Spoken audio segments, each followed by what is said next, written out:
Thank you guys for that ovation. We don't stand up here alone.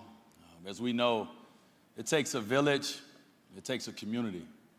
We stand up here today as two people who have worked tirelessly to have resources and access. As two people willing to use our microphones for what we believe and what other families are going through. I'm intentional when I use my platform.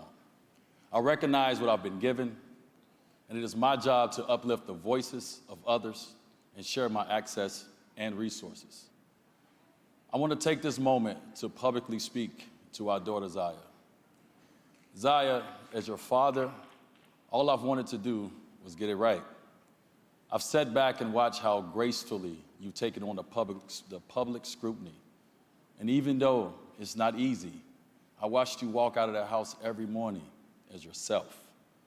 I admire how you've handled the ignorance in our world. I admire it that you face every day. To say that your village is proud of you is an understatement. Thank you for showing me that there's more than just one way to communicate effectively.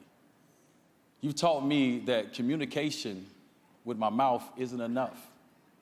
I have to also communicate with my two ears and my two eyes.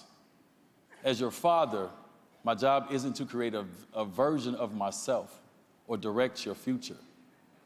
My role is to be a facilitator to your hopes, your wishes, and your dreams.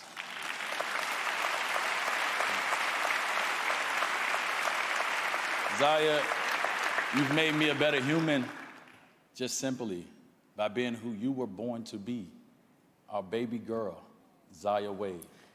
So baby, thank you for showing the world what courage looks like.